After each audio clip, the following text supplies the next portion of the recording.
Hello and welcome my dear soul family. कैसे हैं आप सब? आशा करती हूँ आप सभी अपने घरों में खुश होंगे और अपनों के साथ सुरक्षित होंगे। एक बार फिर से हम लेके आ गए हैं आप सभी की requested pick a card reading. लेकिन सबसे पहले आप सभी का मैं स्वागत करना चाहूँगी हमारी इस न्यू जर्नी में। अगर आप पहली बार ये वीडियो देख रहे हैं तो जल्दी से हमारे इस फैमिली का पार्ट बन जाइए ताकि आने वाली सभी रीडिंग्स की नोटिफिकेशन सबसे पहले आपको मिले। रीडिंग लास्ट तक देखिएगा क्योंकि आप जानते ही हैं ये रीडिंग जो है जनरल होने वाली है। यहाँ पे 2 पाइल्स है, नंबर 9 to 14, नंबर 11 to 12।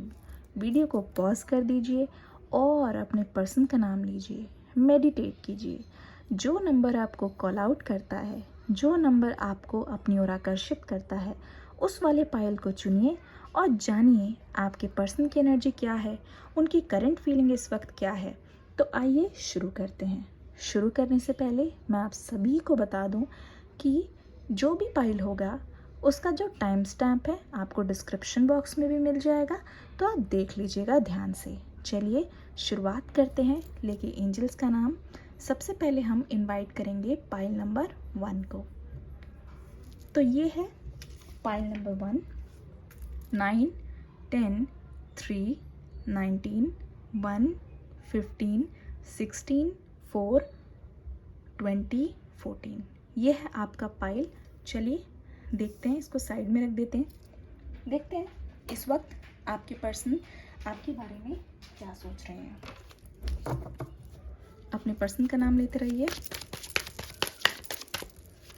अपने पर्सन का नाम लेते रहिए।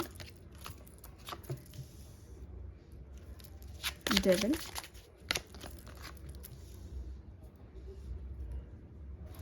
S of cups, the hermit. अपने पर्सन के बारे में सोचिए, बिल्कुल अपने मन को शांत कर दीजिए, बिल्कुल ही। King of pentacles. Oh my goodness, यहाँ पे बहुत सारी चीज़ें हमें पता चल रही है। आइए एक एक करके आपको बताने की कोशिश करती हूँ। देखिए, ऐसा लग रहा है ना यहाँ पे आप दोनों के बीच में बिल्कुल भी बातचीत नहीं हो रही है और इसका कारण कोई और है, कोई तीसरा है जिसकी वजह से आप दोनों के बीच में दरार आई है, दूरियां आई है। मुझे ऐसा लगता है इस वक्त आपके पर्सन बहुत ही ज़्यादा आपके प्यार में भरे हुए हैं। ऐसा लग रहा है ये पर्सन किसी से भी बात नहीं कर रहे हैं, बिल्कुल चुप्पी साध ली है। कोई चाहे भी, कोई पूछे भी, उसको ये जवाब नहीं देते हैं। ऐसा लग रहा है इस पर्सन का बहुत नुकसान हो गया है, इनसे कुछ छिन गया है और ज़्यादातर टाइम ये अकेले रहना ही पसंद कर रहे हैं। मुझे ऐसा लगता है ये पर्सन अपने इमोशंस को कहीं ना कहीं दबाने की भी कोशिश कर रहे हैं, क्योंकि इनके आसपास अभी कोई ऐसा नहीं है जो इनकी फीलिंग्स को समझे, जो इनकी दिल की बात को समझे और इनको समझकर इनको कुछ एडवाइस दे पाए।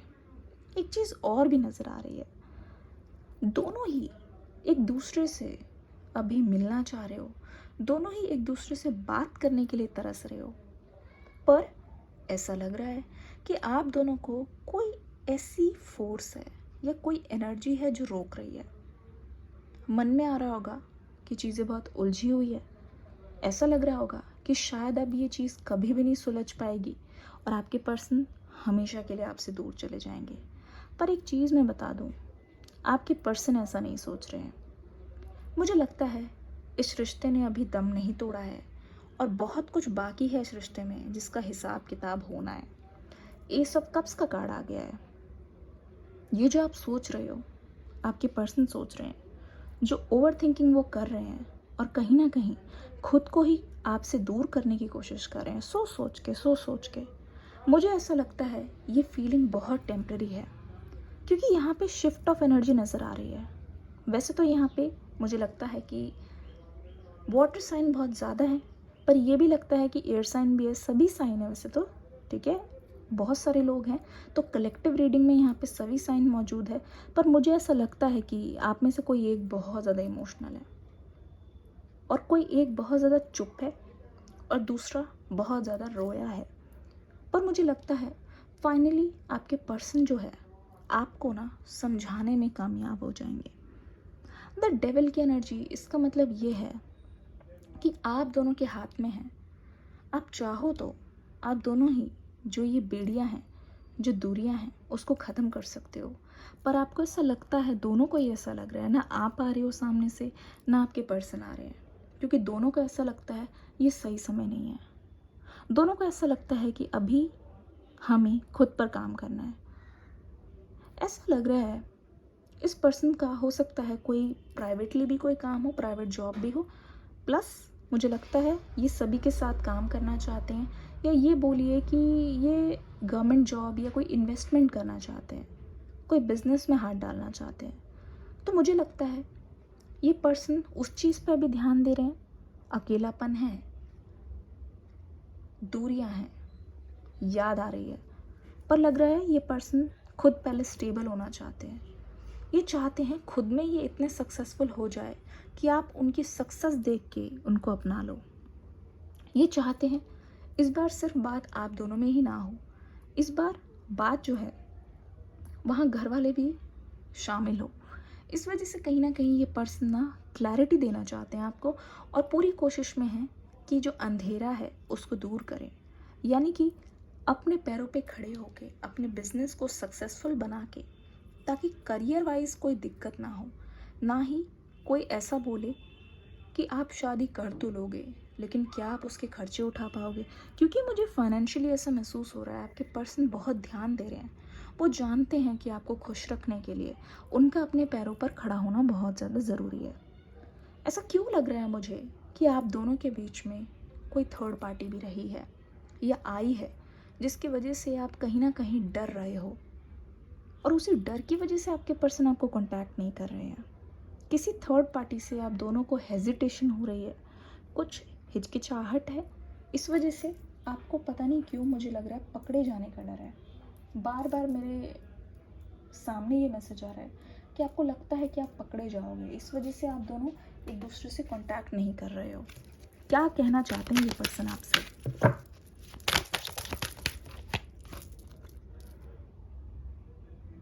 आई wish we could be together right now. इस वक्त जब आप वीडियो देख रहे हो, इस पर्सन की बहुत ही ज़्यादा प्यारी सी विश है कि वो आपके साथ हो पाए। इसी वक्त ये चाहते हैं। पता है आपको, जितने जितने दिन बीते हैं या जैसे जैसे टाइम बीतता जा रहा है, आपके पर्सन की तरफ से मुझे लगता है कि बहुत ज़्यादा बेचैनी बढ़ते जा रही है, और इनको हमेशा डर लगा रहता है कि कहीं ये जल्दबाजी में आके कुछ गलत कदम ना उठा दे, कहीं ये आपको कुछ ऐसा ना बोल दें। तो इसीलिए ये बहुत तोल मोल के आना चाहते हैं। I want to hug you. देखा, मैंने कहा कि इस वक्त ये चाहते हैं कि आप इनके साथ रहो। इसी वक्त ये चाहते हैं कि आपके साथ जितनी भी दूरियां हैं वो मिट जाए, और कहीं ना कहीं दोनों के बीच में एक अंडरस्टैंडिंग दोबारा आ जाए। I want give up on you, so don't give up on me. जैसे कि मैं देख रही हूँ सेपरेशन बहुत लंबा है, तो बहुत ज़्यादा चांसेस है या तो आप हार मान लो या तो आपके पर्सन हार मान ले। कभी कभी तो आपको ऐसा लगता है कि अब ये इम्पॉसिबल है, तो आप मूव ऑन करने की सोच लेते हो, पर आपके पर्सन बोल रहे हैं ना तुम मुझ पे हार मानना, ना मैं तुम पे गिव अप करूँ। I can't wait for the day we will start living our life together. Hope हारी नहीं है। मुझे लगता है ये पर्सन होप हारना नहीं चाहते। ये चाहते हैं कितनी भी मुश्किलें हो जाए, लेकिन अगर हम फिर भी एक दूसरे के लिए वेट करते रहे, और एक ना एक दिन ऐसा ज़रूर आएगा कि जहाँ पे हम दोनों को एक होने से कोई भी नहीं रोक पाएगा। तो ये आपकी जो पर्सन की जो पॉजिटिव होप है, क्योंकि यहाँ पे मुझे एस ऑफ कप्स भी आ गया था, मतलब ये आपको जीतना चाहते हैं, किसी भी कीमत पर आप इनको चाहिए हो, क्योंकि ये कह रहे हैं कि बीच में क्या हुआ पता नहीं, लेकिन अगर लास्ट में हम मिल गए, लास्ट में हम दोनों एक हो गए, हम दोनों की जीत होगी, इस रिश्ते की जीत होगी, तो उसके लिए ये पर्सन मेहनत करते हुए नज़र आ रहे हैं। इस वक्त आपकी एनर्जी भी ऐसी है कि आप किसी भी डिस्ट्रैक्शन को अपने रास्ते नहीं आने दे रहे हो, और मुझे लगता है कि आप बहुत ज़्यादा खुद पर काम करने की कोशिश कर रहे हो। एक चीज़ और मैं बताना चाहूँगी, आपका खोया हुआ कॉन्फिडेंस भी इस वक्त धीरे धीरे धीरे धीरे आता जा रहा है। आप समझ पा रहे हो कि आपके अंदर कितनी पोटेंशियल है और आप क्या कर सकते हो खुद के लिए, तो उसी अनुसार खुद पर काम करते रहो। ये रीडिंग कैसी लगी मुझे बताइएगा ज़रूर। कमेंट सेक्शन में आप सभी के कमेंट का मुझे इंतज़ार रहेगा। जल्दी से इस फैमिली से जुड़ जाइए, सब्सक्राइब करके बेल आइकन पर ऑल दबा दीजिएगा। चलिए, thank you so much my pile number 1। ये थी आपके पर्सन की करंट फीलिंग्स। चलिए चलते हैं पाइल नंबर 2 की ओर।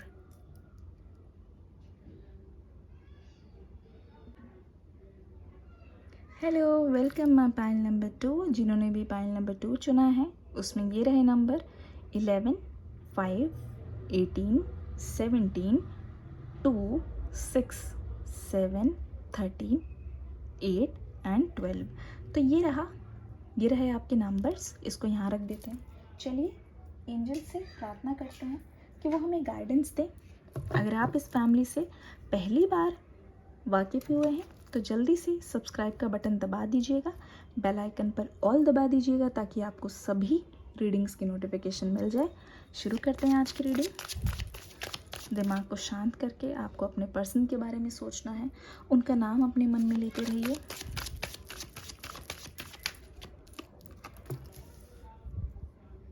किंग ऑफ वॉन्ड्स,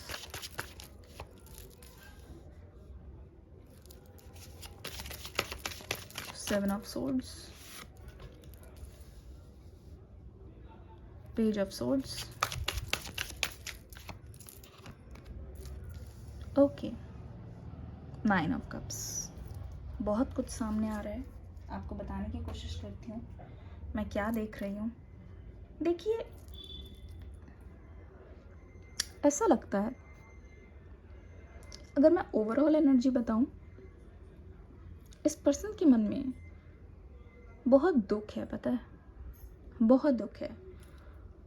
कहीं ना कहीं इनके एक्शंस की वजह से ही आप दोनों के बीच में दूरियां आई है।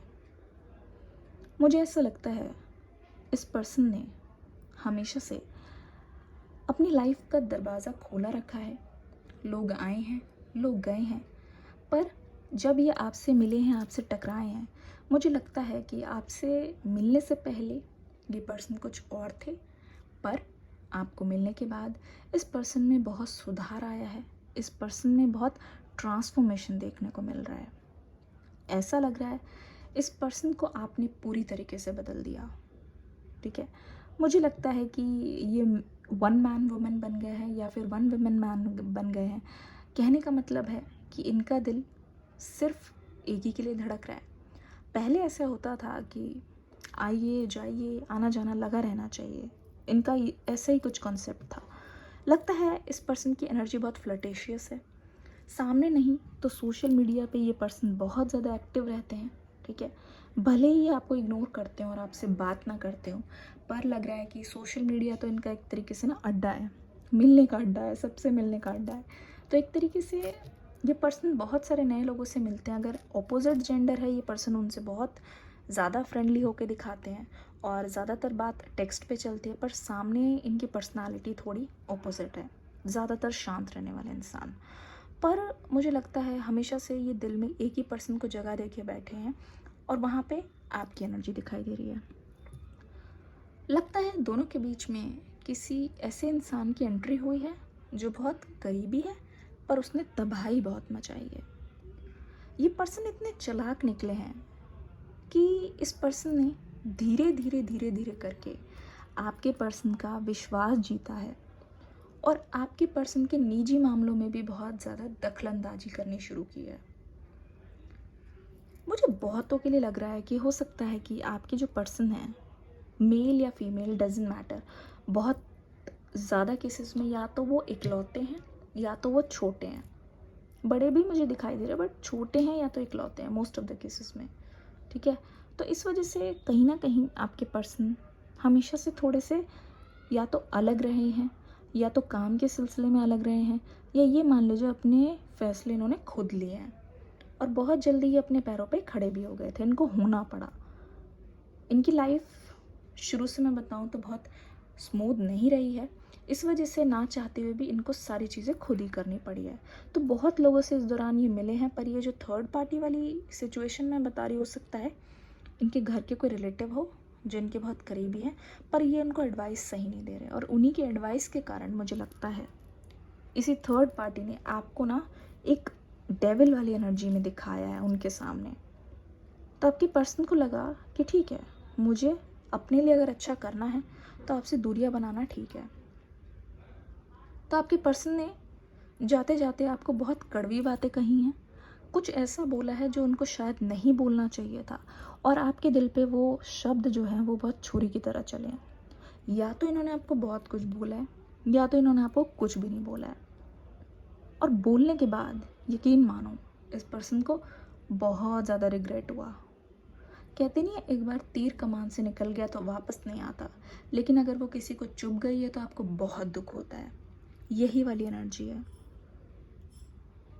इस थर्ड पार्टी का इंटेंशन आपके पर्सन को अभी पता नहीं है, पर एक चीज़ मैं देख रही हूँ, आपके पर्सन आपको बोलने के बाद या आपसे अलग होने के बाद बहुत तकलीफ में है। ऐसा लगता है ये पर्सन बस इस चांस का वेट कर रहे हैं कि कब आप उनके पास आओगे, आप दोनों मिलोगे और अपनी दिल की सारी बातें, ट्रू फीलिंग्स बताएंगे। ऐसा लग रहा है ये पर्सन आपके लिए कुछ भी करने के लिए रेडी है। अपनी गलती मानकर ये आपको एक नई ऑफ़र देना चाहते हैं, वो भी एक नहीं, इतने सारे ऑफ़र। जो जो आपकी शिकायतें हैं ये पर्सन दूर करना चाहते हैं। और मुझे कहीं ना कहीं लगता है आपको इतना सब कुछ बोलने के बाद आपके पर्सन बहुत छोटा महसूस कर रहे हैं। इनको ऐसा लगता है कि इन्होंने रायता तो फैला दिया, बहुत गड़बड़ी तो कर दी, अब इस रायते को दोबारा से समेटना कैसे है। तो इस पर्सन को हमेशा ये लगता रहता है कैसे इस सिचुएशन को ठीक करूं, समझ नहीं आता कैसे ठीक करूं। ये चीज़ें इनके मन में हमेशा से चलती रहती है। तो यहाँ पे ओवरऑल ये जो मास्टर कार्ड है विश फुलफिलमेंट का, जहाँ पे मुझे लगता है ये पर्सन सिर्फ आपके लिए वेट कर रहे हैं। थर्ड पार्टी के बारे में इनको थोड़ा बहुत अंदाज़ा है, लेकिन अभी इनके इंटेंशंस इनको नहीं दिख रहे हैं। थर्ड पार्टी के कहने के अनुसार ये पर्सन चल रहे हैं। आपसे जो भी इन्होंने बोला उस चीज़ का इनको पछतावा है, पर फिर भी दिल में आपका इंतज़ार है, उम्मीद ख़त्म नहीं हुई है। पर इस पर्सन को हमेशा ऐसा लगता है कि आपके दिल में कहीं ऐसा ना हो कि कड़वाहट भर गई हो। तो इस चीज़ को बैठ के ये सोच रहे हैं बहुत ज़्यादा, मुझे लगता है यही एनर्जी आ रही है। चलिए ये पर्सन बोलना क्या चाहते हैं आपसे, देख लेते हैं इनकी दिल की बात। Oh my God, I am still haunted by my actions. देखो, जो भी इन्होंने किया, जो भी इन्होंने आपको बोला, उसका असर ख़त्म नहीं हुआ है। ये फिर भी ये सोचते हैं कि मैंने ऐसा किया तो किया क्यों, क्या मुझे ऐसे मन में आया कि मैंने बोल दिया, पर ये मेरी लाइफ की सबसे बड़ी गलती थी। I want to break your heart. ये ऐसा क्यों बोल रहे हैं, I want to break your heart. चलिए जानते हैं एंजल, मेरे व्यूवर्स के पर्सन के मैसेजेस क्या हैं। Your beautiful face is always on my mind. ठीक है, आपका चेहरा हमेशा इनको नज़र आता है। मुझे ऐसा लगता है कि काफ़ी टाइम हो गया आप दोनों को सेपरेट हुए, पर आपके टेक्स्ट मैसेज या फिर आपकी पिक्चर अभी तक इस पर्सन के फ़ोन में प्रेजेंट है और उसको ये बार बार देख रहे हैं, और बार बार आपके भोले से चेहरे की याद इनको वो पिक्चर्स दिलाती है, आपको भूलने नहीं देती। I am really bad at commitment. ये क्या कह रहे हैं, मैं बहुत बुरा हूँ या मैं बहुत बुरी हूँ कमिटमेंट में, कमिटमेंट देने में, अपने वादे निभाने में, प्रॉमिसेस करने में। यहाँ पे ये चूके हैं और वहाँ पे ये अपनी गलती बताने की कोशिश कर रहे हैं। तो ये अपनी गलती मानते हुए मुझे बिल्कुल नज़र आ रहे हैं। आपके पास आके ये अपोलोजाइज़ तो करेंगे, पर अपनी गलती भी स्वीकारेंगे। मुझे लगता नहीं है कि ज़्यादातर टाइम पे ये पर्सन ऐसे करते थे, पर आपके लिए ये तैयार है सब कुछ करने के लिए। I want to break your heart क्यों आया है, एंजल्स हमें क्लैरिटी दीजिए। I want to break your heart. Oh my goodness, अब समझ आ गया, द फूल का कार्ड। ये कह रहे हैं कि अपनी गलती मानते हैं और इन्होंने आपका दिल तोड़ा है, और उस टाइम इनको ऐसा लगा कि आपका दिल तोड़कर इनको शायद खुशी होगी, मज़ा आएगा। कभी कभी होता है ना प्यार वाला रिवेंज, जब किसी ने हमें तकलीफ़ पहुंचाई है और हम भी उसे तकलीफ़ पहुंचा दे तो एक सुकून मिलता है कि बदला पूरा हुआ, जो मैंने महसूस किया तुम भी करो। तो वो कड़वाहट थी इनके दिल में। और द फूल का कार्ड है, ये कह रहे हैं कि मैंने आगे देखा ना पीछे, दाएं ना बाएं, मैंने जो था वो बस कर दिया, रिस्क ले लिया, दोनों का रिश्ता दांव पे लगा दिया, पर रिस्क ले लिया। ये कह रहे हैं, देखो जैसे ये डॉगी इनको रोकने की कोशिश करे, एक तो बेवकूफ़ी वाली चीज़ इन्होंने की है। ये कह रहे हैं कि मेरे दिल ने मुझे रोकने की कोशिश की, मेरे दिल ने बोला कि ये गलत है, पर मैंने कर दिया, बस कर दिया, ये कह रहे हैं। तो इस चीज़ का इनको बहुत ज़्यादा पछतावा है। द फूल की एनर्जी, इनको बिल्कुल पता नहीं था कि इतनी सी बात इतना बड़ा रुख ले लेगी, पर जो भी है इस चीज़ को एक्सेप्ट कर रहे हैं। ये थी आपके पर्सन की तरफ से उनकी करंट एनर्जी। कैसी लगी बताइएगा ज़रूर। वीडियो को लाइक करना। पहली बार मेरे चैनल पे आए हो तो इस चैनल का हिस्सा बनो, सब्सक्राइब करके बेल आइकन पर ऑल दबा दो। मैं मिलूँगी एक ब्रांड न्यू रीडिंग के साथ। और हाँ, आपका कोई सजेशन हो रीडिंग के बारे में तो बताना ज़रूर। कमेंट सेक्शन में मुझे आपका फीडबैक का इंतज़ार रहेगा। मिलूँगी नेक्स्ट रीडिंग में, तब तक के लिए God bless you, love you all, bye bye.